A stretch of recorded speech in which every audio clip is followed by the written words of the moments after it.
with 3,340 cases over the same 2-week period. Overall, since the beginning of March, we've had 13.06 positivity rate. Our deaths, we are unfortunately up to 627 deaths, which is adding 5 deaths today.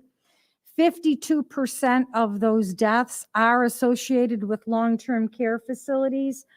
88% of the deaths are over the age of 65.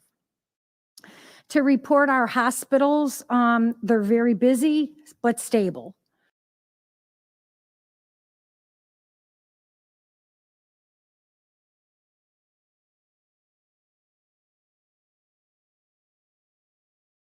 It's extremely important that we continue our mitigation measures. Our cases are still up there. We do need to continue with face masks when you're out in public and you can't maintain social distancing. You need to stay home when you're sick. This is very important. We're going to be in this a little while. Vaccines. To talk about vaccines, we've had 40,099 vaccines administered in Brevard County. Out of those, 33,404 have been the first dose vaccines. I can tell you the vaccines that we're getting in, we're getting out as fast as we get them in. And there is just not enough of supply at this time. That's really what I have right now, Don. All right, Maria, thank you for that update. And for an update on the vaccination program, we'll turn it over to John Scott with Emergency Management. Good morning. Yeah, my name is John Scott. I am the Emergency Management Director for Brevard County. And I want to build on a couple of things Maria talked about. When we got together 2 weeks ago, we talked about a supply problem. And unfortunately, we're still talking about a supply problem. That is the primary obstacle we face when it comes to our vaccine operations. And I know it's the primary obstacle that impacts all of our residents. We understand and recognize the emotion that goes behind wanting to get the vaccine because of the hope it represents. We also share that hope and share that emotion to get it out as fast as we can. You heard Maria talk about it. As fast as we get shots in, we get them out. In fact, the vaccine pod today is closed because we're out of shots for the rest of the week. First shots, that is. So we are really doing I think a really good job of getting shots in and out and into arms as fast as we can, but the supply continues to hinder us. So that's my sort of that's my not necessarily positive news to start with. Let me talk about some positive news going forward.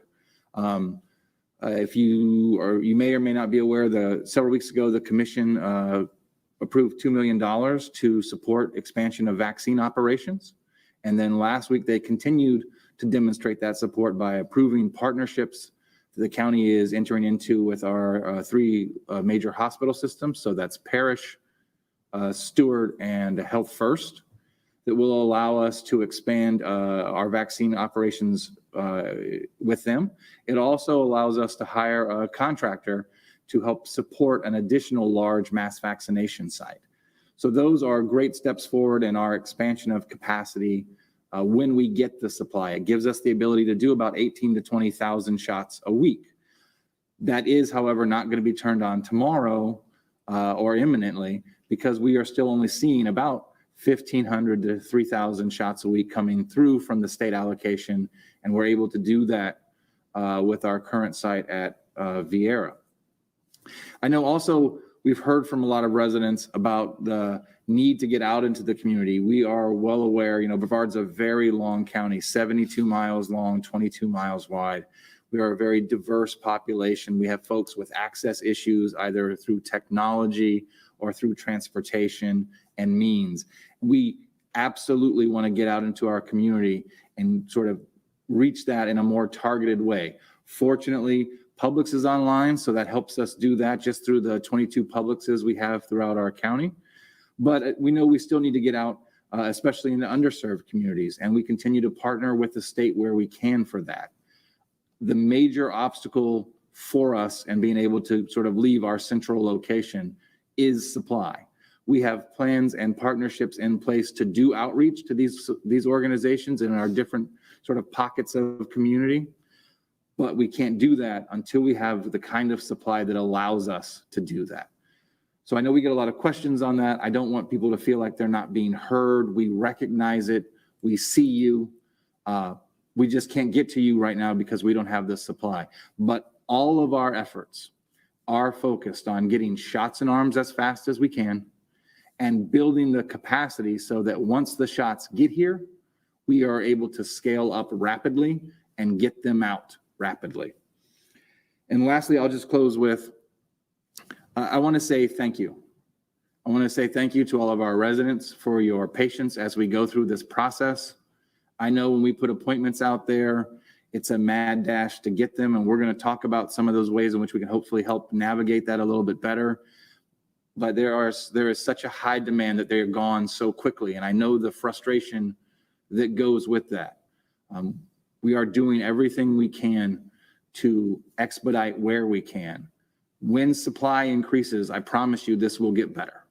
This will get faster. It is all driven by supply. So thank you for hanging in there. Thank you for being patient with us. And please continue to stay with us as we do this. We will get through it. Don? Thank you, John. We're going to turn it over to Catherine Allen now with Brevard Public Schools for an update on the school system. Catherine?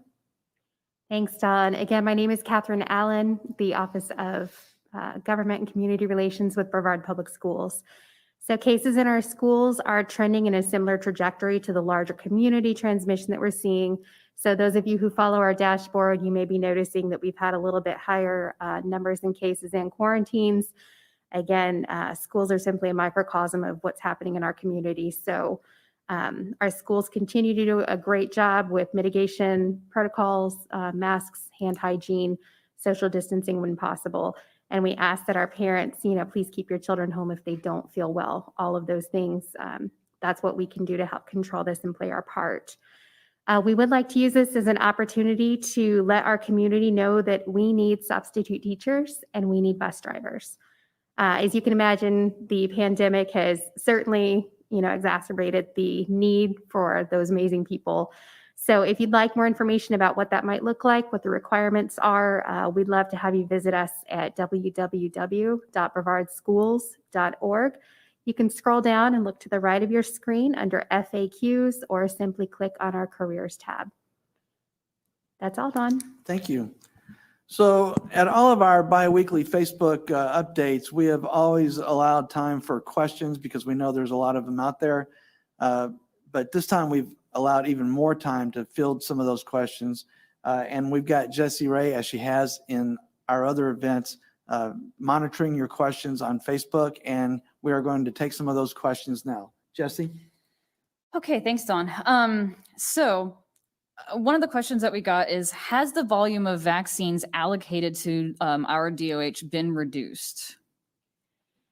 What I can say is the allocations to our local health department has varied from week to week. Some weeks it's gone up and some weeks it's gone down.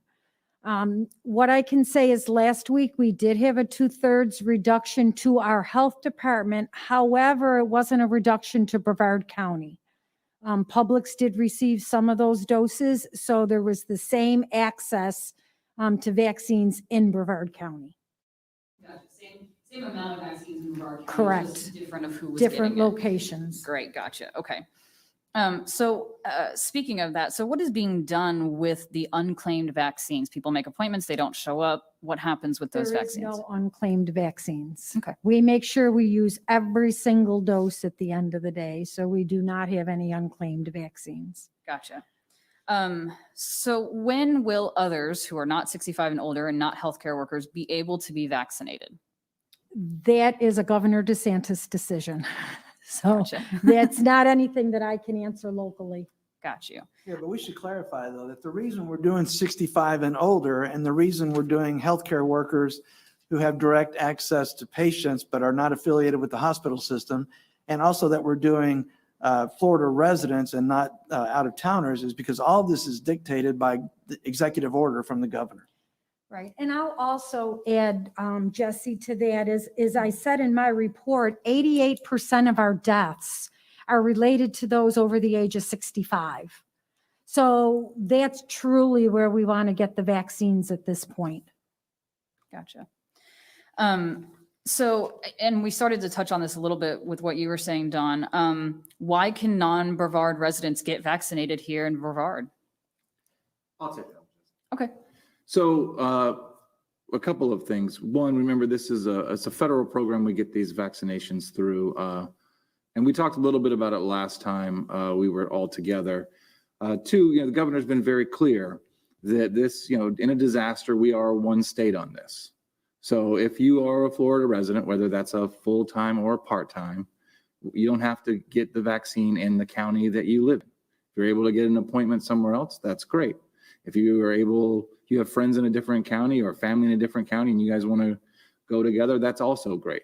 And we want to get out as many vaccines as possible. I know it can be frustrating for Brevard residents because they think they're competing against, everyone else. But I will also share we have Brevard residents going to other counties to get vaccinated. So it is 100% reciprocal.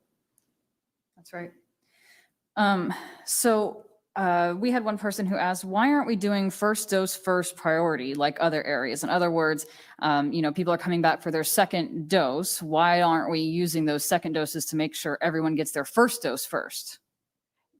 We're currently following CDC and state of Florida guidelines. And at this point, there has been no guidelines to say not to give the second dose.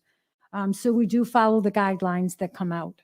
Gotcha. Okay. And Jesse, I know there are some questions. I want to sort of reframe a couple things, which is, our job in Brevard County and at the local government level is to really follow CDC and state priorities. The CDC or the federal government provides the vaccine. The CDC provides recommendations. The governor and his team look through it, set the priorities, and our job really is to execute. I know that can be very frustrating for our residents because we are on the ground and we interact with them and we care very deeply about our residents and we have deep personal connections with our residents and our community. That's why we focus on building the capacity and the capability so that once the state and federal government are able to supply us appropriately, our residents aren't waiting. They're getting it as fast as we can get it to them. Gotcha. We often get the question that I don't have a printer at home, but I have a ticket from Eventbrite. Do I have to print out my ticket and bring it with me? Or is a digital ticket okay? A digital ticket is great. And we would absolutely, if you can bring your ticket from Eventbrite, we would absolutely love that. But as long as you can show proof of an appointment, we work with folks. Okay. So I'm trying to also make sure I'm reading some of these questions. I think that's a lot of those questions that I have. I'd like to take a minute to talk about Eventbrite. I know we get a lot of questions on those. And so I just want to take a second to talk about Eventbrite and some of the experiences that people are having. So, as you know, we do about, this last time we did 1,500 appointments. And when you consider that, roughly 50,000 or more people are trying to get onto the exact same link as you are at the exact same time, some people are able to get through and other people are pushed into a waiting room. And people have asked us, what does it mean? What do we do? I sat here, for 2 hours with the waiting room refreshing and things like that. Honestly, if you've made it to the waiting room, there are probably 10,000 other people who are already trying to get those appointments. So at this point, it's really best to, you can try to refresh, you can try and come back later and see if there's a canceled appointment, but the chances that you're going to get through past the waiting room seems really, really unlikely just from what we've seen. For those who have asked people or have asked us, it says that there's a ticket available. It's the button is orange or red, and I click on it and then it says there are no available tickets. So what happens is, Don goes in and he's able to start making an appointment. He's filling out the ticket. Eventbrite sees that his ticket is still technically available because his registration is not yet complete. And so it will show, hey, this ticket is available. You click on it and then it says it's unavailable. Well, it's unavailable because he's currently trying to reserve that ticket. He has 30 minutes to do so. If at the end of 30 minutes he has not completed his registration, it will kick him out and it will become available again.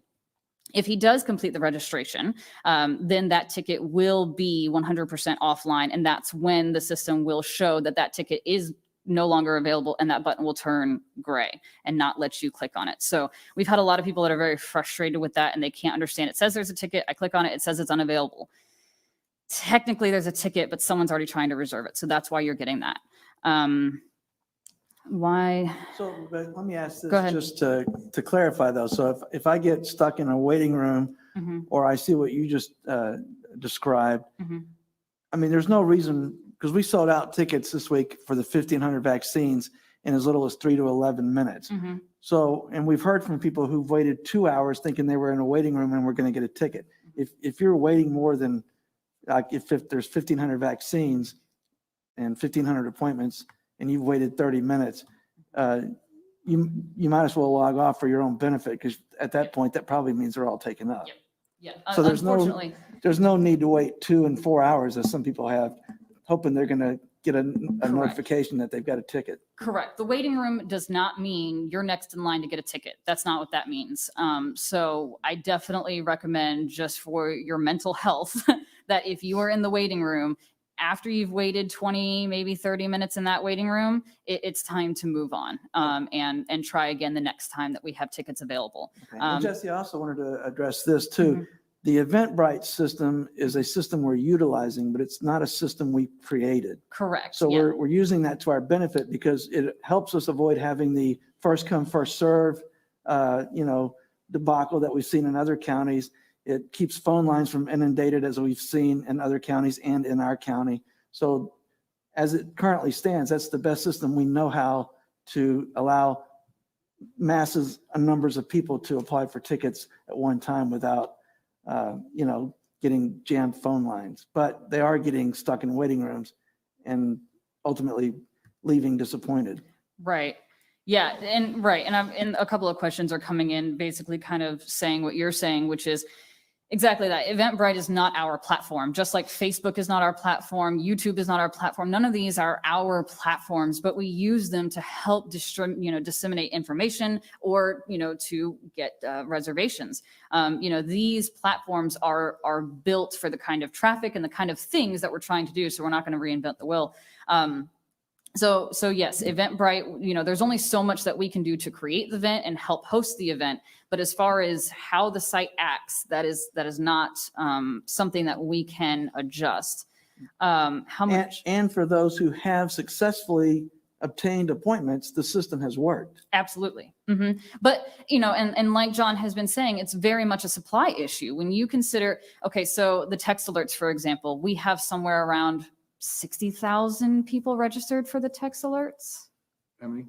60,000? How many? It's less. It's about 20,000. 20,000? Okay.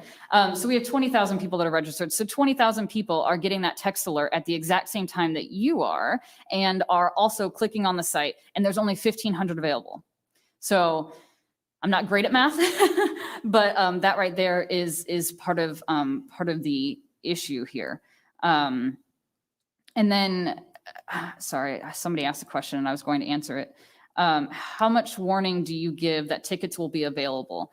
So that's something we put it out on social media and we put out the text and that's it. That's the earliest, the Eventbrite site is not open any sooner than when we send out the social media and text alerts. That's when it goes live.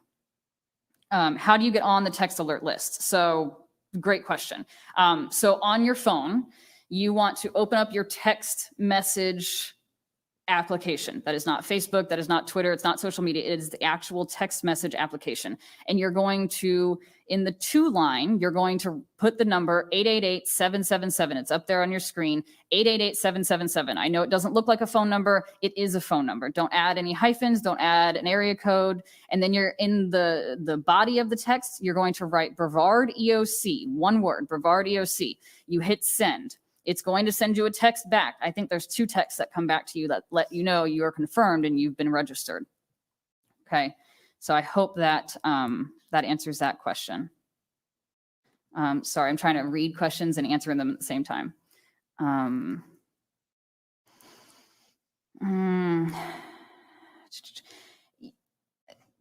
Yes. So, sorry, this is awkward.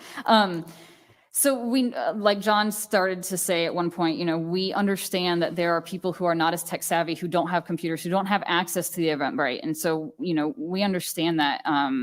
And as we get more supply, we can use our expansion efforts. Until then, we suggest, we often encourage people to get your grandkids or nieces or, people who maybe are a little more tech savvy to help you. Have them sign up and follow us on social media. Have them sign up for the text alert so that they can help you. They really just need your date of birth, your name, your email, and a phone number to reach you. And if they have that information, they can help and reserve that ticket for you. If you have a neighbor,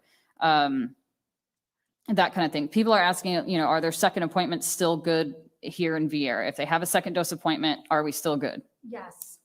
What I can say is every single person that comes through the Vieira Clinic for a first dose gets a second dose appointment. We are getting our second dose allocations in, which are reserved for second doses, not being used for first dose. So if you came through Vieira, you will have a second dose appointment. It's very important that you keep that second dose appointment. If you don't keep that second dose appointment, we can't guarantee there will be availability at another time. So, but everyone that leaves after their first dose is getting a second dose appointment. Excellent.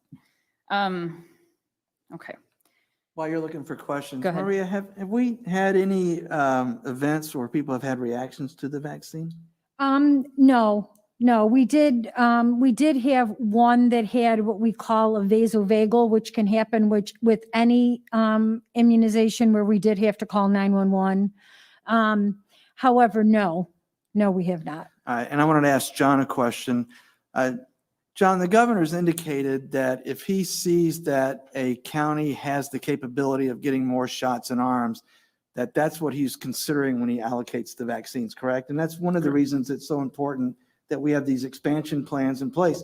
We obviously cannot open doors and allow people to come in if we don't have the vaccine, but we can demonstrate to the governor that we're ready and able when that time comes, correct? Yep, and you nailed it, Don. That is absolutely what we need to be able to do, is show that we have the capacity and the ability to put shots in arms quickly. Right now, the state, like all of the other states, are suffering from the same supply issue that we are suffering from locally. So the governor only gets a finite amount of allocations every week, and then they have to figure out how they're going to dole it out between all 67 counties and all the different partners that are assisting.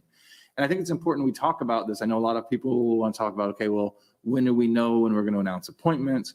How do we figure those kinds of things? It's all allocation and supply based. We typically don't find out what we're going to get for the next week until sometime between Thursday and Saturday. And it's varied this entire time. Sometimes we hear today, which is Thursday, and sometimes we won't hear till Saturday. Once we actually receive the supply, that's when we actually will say, okay, we got X amount. So last week was 1,500, so we got 1,500. As soon as we confirm that and we're comfortable that it was there, we open the appointments right away. And I want to just add this while I have a second, is I talk about when supply gets sort of more robust, a lot of things will begin to get better. And what I mean by that is, right now we know we have 150,000 plus seniors in this community that would be eligible for this. We're solving that 1,500 shots a week. When we start to solve this problem, 5, 10, 20,000 shots a week, you'll see things. You won't have appointments that will be gone in 3 minutes. Appointments will stay open for, half a day, full day. As we begin to meet the demand, that will be easier to sign up. And then we can do the innovative stuff that we want to do, which is get out into communities, get out into underserved areas, get out into areas where people have less technological either savvy or capability, and really get shots to people in their community. We're just not in that paradigm yet. Thanks, John. All right, Jesse, next question. Okay, so, I'm seeing a lot of comments or questions about some of the other places who are doing vaccinations, as far as Publix and Omni or Health First. And, we don't really have any control over how they're doing it or what they're doing. We have our vaccines. We are using Eventbrite. Publix's site or any other sites or how they're doing their vaccines is not necessarily something that I don't think we have a whole lot of hands in that process. So while, if people are frustrated with that, I'm very sorry, but that's not necessarily something that we can answer your question to on this live today. I'm sorry. Yeah. John or Maria, do y'all want to address that at all? The Publix vaccines? Again, we're excited to have Publix on board because we know we've got 22 Publixes throughout the county. That gives us at least a little bit of options to get out larger or sort of into a larger area of our community than just primarily in Viera where our main pod is. As far as their processes and goes, that is their process. It's their system that works for them. I think they're using the system they would normally use for regular flu vaccines and things like that, just plus an online ability to sign up. I know Publix is suffering from, just like our other partners are suffering from, just again, the demand doesn't meet the supply. It just, we have significantly higher demand than we can fill. So Publix sells out quickly. Health First sells out quickly. That's where we are right now. Right. And when John says that's where we are, that's where all the other counties in the state of Florida are. And that's where a lot of counties are finding themselves across the nation.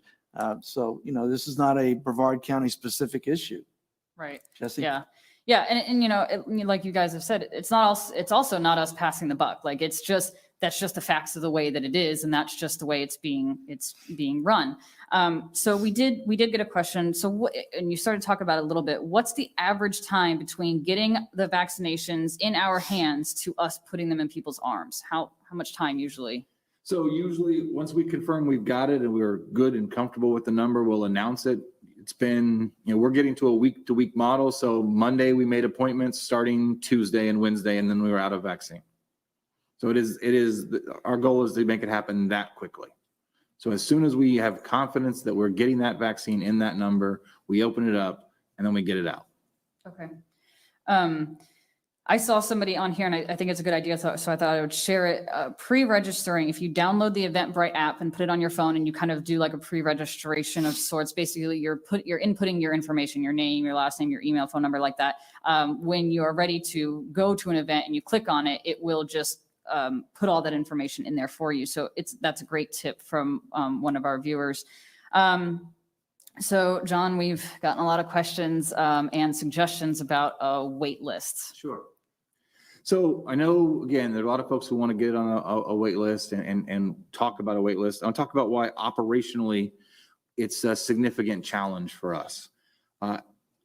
We know very quickly, based on the demand we've seen, that list wouldn't be a couple hundred people. That list would be tens of thousands of people. And we would now have a wait list that could be 10,000, could be 20,000, could be more than that. People who want to be on a wait list. And that's great that we've got your information, but we don't have the ability to get you a shot any quicker. So we're still right now going to solve this problem, a couple thousand shots at a time. So then you're going to sit on a wait list for a long time. And that's an expectation that we just don't want to set. Because once you're on that wait list, it's okay. How quickly do I get off this wait list? When am I getting my shot? All of those fun things.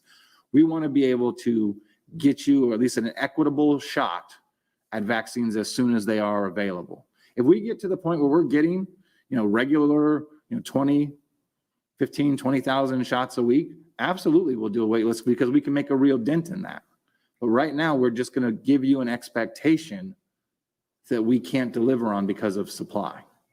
Maria, how many shots are we averaging a day at the FDOH site? Well, there again, it depends on what our allocation is. We have gone up to 1,000 a day last week, where we did get the 4,500 allocation. This week we got 1,500 allocation, so we were down to 750. But we can go up to 1,000 a day in our drive-through if we have the vaccine to give. Okay. And John, just to clarify too, I think with the expansion plans that we have in place, that we can demonstrate to the governor that we would be able to increase that number exponentially. We get to 18 to 20,000 shots pretty quickly. All right, Jesse. Okay. So, we've been talking about the fact that once we get vaccines, we put those vaccines in arms. We have people who have second dose appointments. Are we going to get those vaccine doses to be able to give them their second dose appointments? We have already gotten We're about, next week, we will start our second dose appointments, and we have gotten the allocation for our first week. We got 3,500 for our first doses that came down, and we got 3,500 second dose allocations. So that obviously could change at any time, but right now I've not heard any indication that that will change. And we are getting our second dose allocations, as well as everyone that is getting that first dose vaccines is getting second dose allocation. So that's Health First, Omni. Publix hasn't been in there long enough, but everyone is getting their second dose allocations. Okay, and we've got time for one more question before we wrap things up. Jesse? Okay. So I think, a lot of the questions or comments that we're also still getting is just that it's very frustrating. And I don't think that that's lost on any of us. I think it's frustrating for us. It's frustrating, people that are here in our buildings that are coworkers and friends, our family members aren't getting the vaccine as well. It's just to repeat what John said, it's a supply issue. And I think until then, it's going to be a process. So, please hang in there with us. We're going to keep doing these. You can keep asking us our questions. And I think that's really all we've got that's usable for today, John. Okay, John, so, before you, go ahead. do you guys want to talk about some of the videos we have to help people navigate?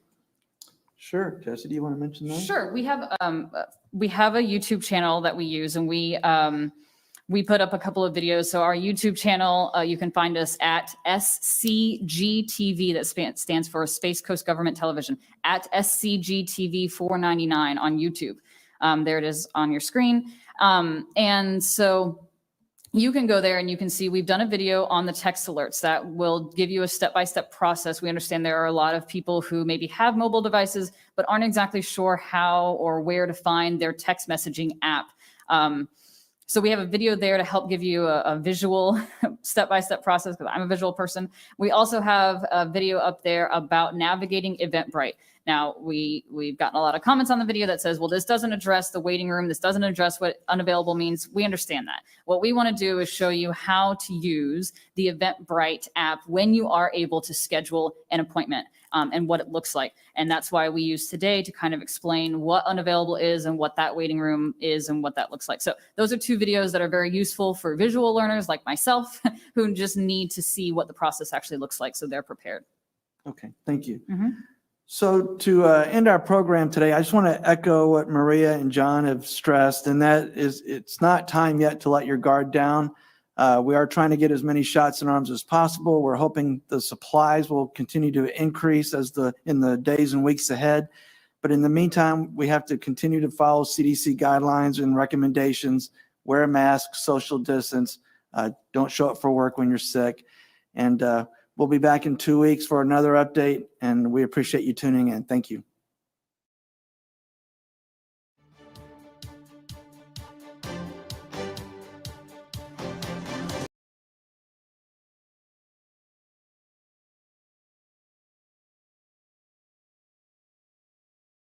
I'm Don Walker, Communications Director for Brevard County Government and Emergency Management. Appointments for COVID-19 vaccinations, when they become available, are accessible on the internet through a program called Eventbrite. Eventbrite is a popular online format many people use to buy concert tickets or book event-type reservations. Though there are currently no appointments available, and that's due to a limited supply of vaccine being received by the county, here is a demonstration on how to use Eventbrite the next time the county announces appointment availability for COVID-19 vaccinations administered through the Florida Department of Health, Brevard. You follow the link, select a date, choose a date that has available tickets or filter by date. You can select up to 2 tickets. Select register.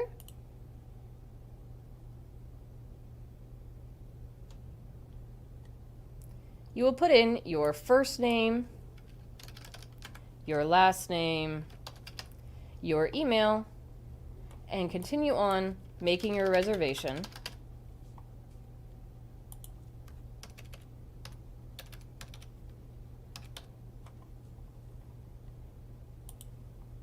answer the questions,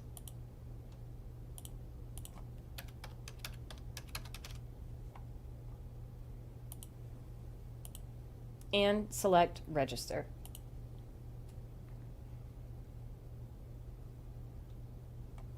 And voila, you are now registered for your COVID-19 vaccine appointment. And this is what your tickets will look like.